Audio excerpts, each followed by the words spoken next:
अवरल times में आपका हार्दिक स्वागत है।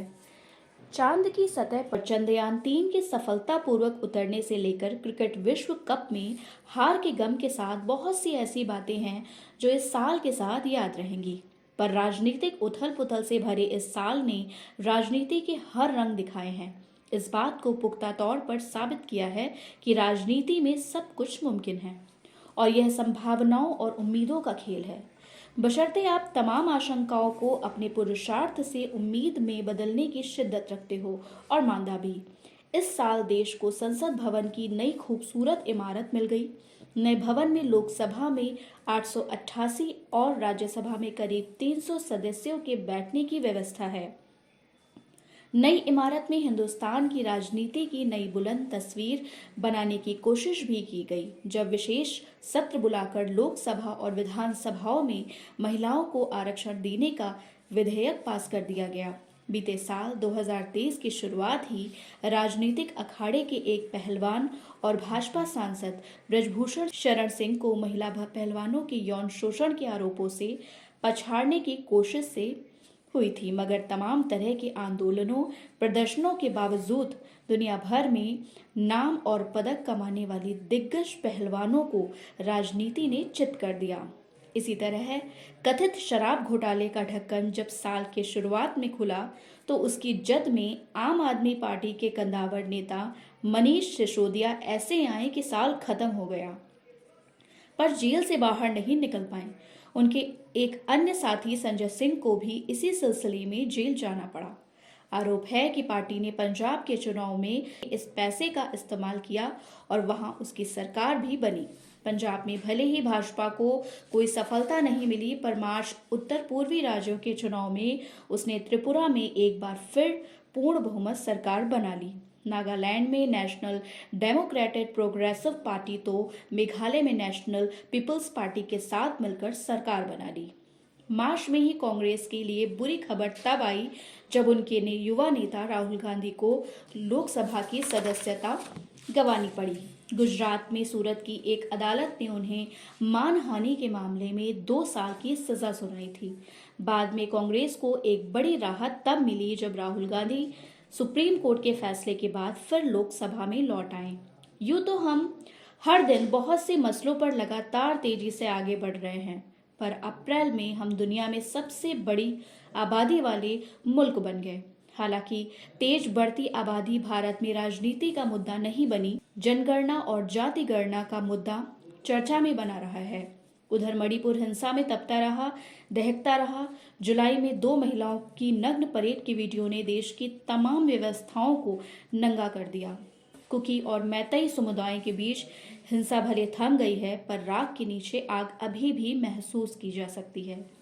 मणिपुर को विपक्षी गठबंधन अभी भुला नहीं है। इस साल सितंबर में हमारे देश का मौसम ताकतवर विदेशी मेहमानों की मेहमान नवाजी के साथ खुशगवार रहा। दिल्ली में G20 के शिखर सम्मेलन की कामयाबी का जश्न उस वक्त और बढ़ गया जब सर्वसम्मति के साथ घोषणा पत्र भी पारित हो गया।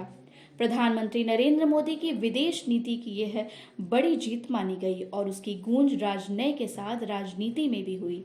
नवंबर में भारत में क्रिकेट का विश्व कप भी हो रहा था और अगले साल होने वाले लोकसभा चुनाव के लिए सेमीफाइनल माने जाने वाले 5 राज्यों के विधानसभा चुनाव भी भारत के हाथ से विश्व कप फिसल गया और कांग्रेस के हाथों से राजस्थान और छत्तीसगढ़। भाजपा हिंदी पट्टी के 3 राज्यों मध्य प्रदेश, राजस्थान और छत्तीसगढ़ में भारी जीत के साथ सत्ता में आ गई। कांग्रेस को तेलंगाना में सरकार बनाकर संतोष करना पड़ा। हालांकि इन चुनावों में कांग्रेस को संतोष है और दावा भी कि उसने भाजपा से 10 लाख वोट ज्यादा हासिल किए हैं। इससे पहले इसी साल कर्नाटक और हिमाचल प्रदेश के चुनावों में कांग्रेस ने भाजपा को चित्त कर दिया था, पर वह अपनी विजय रथ को आगे नहीं बढ़ा पाई। राहुल गांधी की भारत छोड़ो यात्रा का राजनीतिक करिश्मा आगे नहीं बढ़ पाया और न नफरत के बाजार में मोहब्बत की दुकान का नारा चला, मगर 3 दिसंबर को पस्त पड़े विपक्ष को 13 दिसंबर को एक नया मुद्दा मिल गया। संसद पर हमले की बरसी मनाई गई थी और इसी दिन दोपहर में संसद की सुरक्षा में चूक हो गई, जब 2 नौजवान लोकसभा में दर्शक दीर्घा से सदन में कूद गए। जवाब की मांग हुई, विवाद तीखा हो गया, विपक्ष ने खूब हंगामा किया और इतिहास में पहली बार 146 सांसदों का निलंबन किया गया। एक दिन में एक साथ 78 सांसदों का निलंबन हो गया। तृणमूल कांग्रेस की मुखर नेता महुआ मोइत्रा भी खूब चर्चा में रहीं और अंत तक उनकी सांसदी चली गई।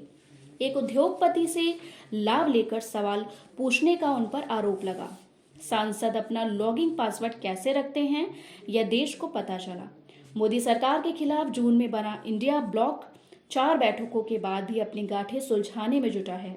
मोदी शाह की जोड़ी और भाजपा की मजबूत संगठन से जूझने के लिए एकजुट होने के अलावा विपक्ष के पास कोई विकल्प नहीं है। अब अगले वर्ष अप्रैल मई में होने जा रहे लोकसभा चुनाव में भाजपा और कांग्रेस के बीच 156 सीटों पर और भाजपा का क्षेत्रीय दल से 160 सीटों पर सीधा मुकाबला होगा। जातिगत जनगणना की सुगबुगाहट के बीच अयोध्या में राम मंदिर का मुद्दा आगामी चुनाव में जरूर गूंजेगा। मथुरा और काशी के मंदिर मामलों को भी बल मिलेगा। अनुच्छेद 370 को खत्म करने पर भी सुप्रीम कोर्ट की मुहर के बाद जम्मू कश्मीर में चुनाव का इंतजार रहेगा। अब शायद समान नागरिक संहिता और एक देश एक चुनाव की बारी है। सांस्कृतिक राष्ट्रवाद और जातिगत राजनीति के बीच मुकाबला है। मतलब देश में ध्रुवीकरण की तपन बनी रहेगी। इंडिया ब्लॉक क्या नरेंद्र मोदी को पंडित नेहरू की तरह 3 बार प्रधानमंत्री बनने से रोक पाएगा? प्रधानमंत्री ने तो 3 राज्यों में जीत की हैट्रिक के बाद नारा दे दिया है कि 2024 में वह हैट्रिक लगाएंगे और देश को दुनिया की तीसरी अर्थव्यवस्था बनाएंगे। मोदी की गारंटी के साथ सपनों की एक और ऊंची उड़ान का वादा है। धन्यवाद। वीडियो पसंद आई हो तो लाइक और चैनल को सब्सक्राइब करें, साथ ही बेल आइकन दबाएं ताकि आपको हमारे सभी नए वीडियो का नोटिफिकेशन मिलता रहे।